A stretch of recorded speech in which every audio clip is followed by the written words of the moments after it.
तत्वार्थ सूत्र। तत्वों के नाम। जीवा जीव सव्र बंध संवर निर्जरा मोक्षस्तत्त्वम्। सूत्रार्थ। जीव अजीव आश्रव बंध सर्वर निर्जरा और मोक्ष ये 7 तत्व है। विवेचन। आगम ग्रंथों में पुण्य और पाप मिलाकर 9 तत्व कहे गए, परंतु यहाँ पुण्य और पाप दोनों को आश्रव या बंध तत्वों में समावेश करके 7 प्रकार बताए गए, क्योंकि जीव की शुभाशुभ प्रवृत्ति के आधार से बंधने वाले कर्मों में अनुभाग के अनुसार पुण्य पाप का विभाग होता है। जीव यानी जो जीता है, जो प्राणों को धारण करता है, जिसमें चेतना है, जो सुख दुख की अनुभूति करता है, वह जीव है। अजीव जिस द्रव्य पदार्थ में चेतनादि का अभाव हो, वह अजीव है। आश्रव शुभ और अशुभ रूप कर्मों का आना आश्रव है। बंध आत्मा और कर्म प्रदेशों को परस्पर दूध और पानी की तरह मिलना, वह बंध है। संवर आते हुए कर्मों को रोकना संवर है। निर्जरा कर्मों का एक देश या आंशिक रूप क्षय होना निर्जरा है। मोक्ष सभी कर्मों को आत्मा से सर्वथा अलग हो जाना मोक्ष है। इन 7 तत्वों का ही इस ग्रंथ में विवेचन हुआ है। 7 तत्वों में सर्वप्रथम जीव का ही क्यों स्थान दिया गया है? उत्तर है कि उक्त तत्वों का ज्ञाता, पुद्गलों का उपभोक्ता, शुभ और अशुभ कर्म का कर्ता तथा संसार और मोक्ष के लिए योग्य प्रवृत्ति का विधाता जीव है। इसलिए जीव को प्रथम स्थान दिया गया है। जीव की गति में, अवस्थिति में, अवगाहना में और उपभोग आदि में उपकारक अजीव तत्व है, अतः जीव के बाद अजीव का उल्लेख है। जीव और पुद्गल का संयोग ही संसार है और संसार के मुख्य कारण आश्रव और बंध है, अतः अजीव के पश्चात आश्रव और बंध को स्थान दिया है। जीव और पुद्गल का वियोग मोक्ष है। संवर और निर्जरा उस मोक्ष का कारण है। कर्म की पूर्ण निर्जरा होने पर मोक्ष होता है, अतः संवर, निर्जरा और मोक्ष ये क्रम रखा गया है। 7 तत्व जीव, अजीव, आश्रव, बंध, संवर में द्रव्य भाव, निर्जरा और मोक्ष। द्रव्य से कर्मों का आना आश्रव, आत्मा से परस्पर मिलना बंध, आना रुकना संवर, एक देश क्षय होना निर्जरा, सर्वथा आत्मा से अलग होना मोक्ष। भाव से आत्मा का हिंसा आदि परिणाम आश्रव, मिथ्यात्व आसक्ति परिणाम बंध, सम्यक चारित्र परिणाम संवर, धर्म ध्यान आदि परिणाम निर्जरा, शुद्ध भावों की उत्पत्ति संवर, वृद्धि निर्जरा, पूर्णता मोक्ष। निक्षेप नाम स्थापना द्रव्य भाव तस्त प्रयास। सूत्रार्थ नाम स्थापना द्रव्य और भाव के द्वारा जीव आदि तत्वों को न्यास निक्षेप लोक व्यवहार के होता है। विवेचन नि उपसर्ग पूर्वक शिप धातु से निक्षेप शब्द बना है। निक्षेप में नि का अर्थ है नियत और निश्चित, शेप का अर्थ है रखना या स्थापना करना। आशय है कि एक ही शब्द को प्रयोजन और प्रसंग के अनुसार अनेक अर्थों में प्रयोग किया जाता है। यह प्रयोग कहाँ किस अर्थ में किया गया, इस बात को बतलाना ही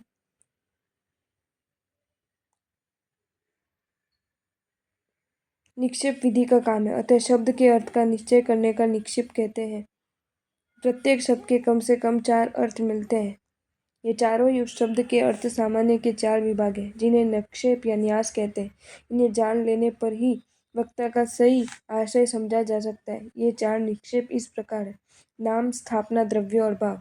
नाम निक्षेप किसी पदार्थ या व्यक्ति का गुण आदि पर विचार किया बिना लोक व्यवहार चलाने के लिए स्वेच्छा से नाम रख देना नाम निक्षेप है।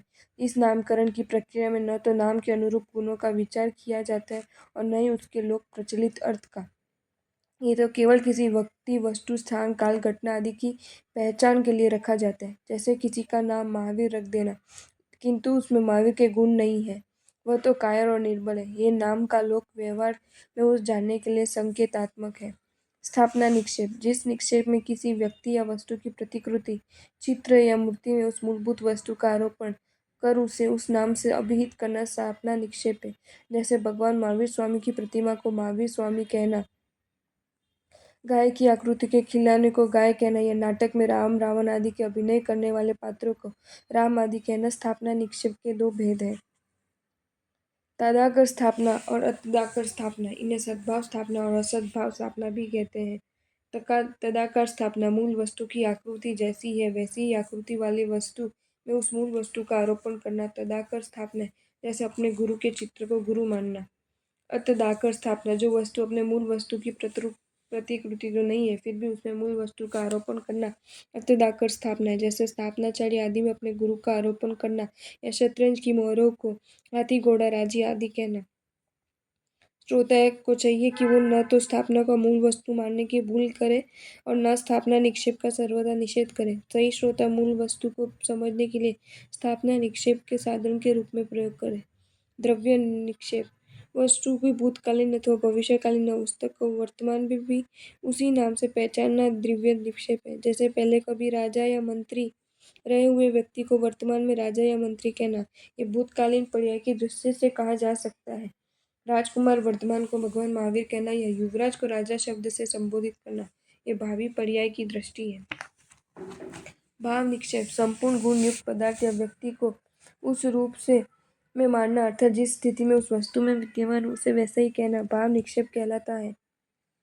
यह वर्तमान पर्याय को तथा गुण संपूर्ण को महत्व देता है, अतीत और अनागत पर्याय को स्वीकार नहीं करता है। जैसे अनंत चतुष्टय युक्त अंतिम तीर्थंकर को भगवान महावीर कहना अथवा वर्तमान में सिंहासनारूढ़ होकर राज्य का संचालन कर रहा हो, वही भाव निक्षेप से राजा है।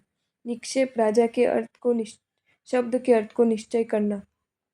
नाम, स्वरूप, व्यक्ति का गुण आदि कर विचार किए बिना नाम रखना। उदाहरण वीर न होने पर भी महावीर नाम रखना। तत्वों को जानने के उपाय। प्रमाण, न्याय, दिगम। सूत्रार्थ प्रमाण और न्याय से पदार्थों का ज्ञान होता है। विवेचन प्रस्तुत सूत्र में तत्वादि को जानने के दो साधन बताए गए, प्रमाण और न्याय। प्रमाण और न्याय का अंतर। प्रमाण और न्याय से तत्वों का बोध होता है, दोनों ही ज्ञान है, परंतु दोनों में अंतर यह है कि प्रमाण के द्वारा पदार्थ को समग्र रूप से एक साथ जाना जाता है, जबकि नए पदार्थ में विद्यमान गुणों में से एक समय में एक ही गुण अंश को जानने की पद्धति है। प्रमाण वस्तु के पूर्ण रूप को ग्रहण करता है और नए प्रमाण द्वारा ग्रहित वस्तु के एक अंश को जानता है। अतः किसी एक धर्म के द्वारा वस्तु का निश्चय करना, जैसे नियतत्व धर्म द्वारा आत्मा नित्य है ऐसा निश्चय करना नहीं है। अनेक धर्मों द्वारा वस्तु का अनेक रूप से निश्चय करना, जैसे नित्यत्व, अनित्यत्व आदि धर्मों द्वारा आत्मा नित्यत्व आदि अनेक रूप में है ऐसा निश्चय करना प्रमाण है। दूसरे शब्दों में नए प्रमाण का एक मात्र है और प्रमाण अनेक नयों का समूह है। निर्देश, स्वामित्व, साधना, किरण, स्थिति, विधान। सूत्रार्थ निर्देश, स्वामित्व, साधन, अधिकरण, स्थिति और विधान से सम्यक दर्शन आदि विषयों का ज्ञान होता है। विवेचन व्यक्ति जब कोई भी नई वस्तु पहले देखता है या उसका नाम सुनता है, तब वो उसके वस्तु के संबंध में अनेक प्रश्न करने लगता है।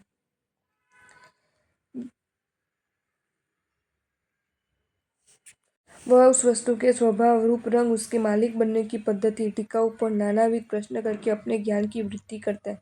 इसी तरह अंतर्दृष्टि संपन्न व्यक्ति भी मोक्ष मार्ग या है उपादेय आध्यात्मिक तत्वों को सुनकर तत्संबंधी विविध प्रश्नों के द्वारा अपना ज्ञान बढ़ाता है। यही आशय प्रस्तुत सूत्र में प्रकट किया गया है। निर्देश किसी वस्तु के स्वरूप का कथन करना निर्देश है। सम्यक दर्शन क्या है, ये प्रश्न हुआ। इस पर जीवादि तत्वों का श्रद्धान करना सम्यक दर्शन है, ऐसा कथन करना निर्देश या नामादिक निक्षेप के द्वारा सम्यक दर्शन का कथन करना निर्देश है। स्वामित्व, स्वामित्व अर्थात अधिकारी। सम्यक दर्शन पर जीव का अधिकार है, अजीव का नहीं, क्योंकि वह जीव के ही गुण के पर्याय है। साधन, वस्तु सम्यक दर्शन की उत्पत्ति का कारण। साधन दो प्रकार के, अभ्यंतर और बाह्य। दर्शन मोहनीय कर्म का उपशम, क्षय और क्षयोपशम अभ्यंतर साधना है। बाह्य साधन शास्त्र ज्ञान, प्रतिमा दर्शन, सत्संग आदि अनेक साधन है। अधिकरण अर्थात आधार, सम्यक दर्शन का आधार जीव है, क्योंकि वह उनका परिणाम होने के कारण उसी में रहता है। स्थिति अर्थात काल मर्यादा, जैसे सम्यक दर्शन इतने समय तक रह सकता है। औपशमिक सम्यक दर्शन का जघन्य और उत्कृष्ट काल अंतर्मुहूर्त है और क्षयोपशमिक सम्यक दर्शन का उत्कृष्ट काल 66 सागरोपम है। औपशमिक और क्षयोपशमिक सम्यक दर्शन शांत है। क्योंकि आपको ये वीडियो अच्छा लगा हो तो इसे लाइक करें और शेयर करें, और ऐसे ही नए नए वीडियोज देखने के लिए सब्सक्राइब करें हमारी channel Jain facts and stories को।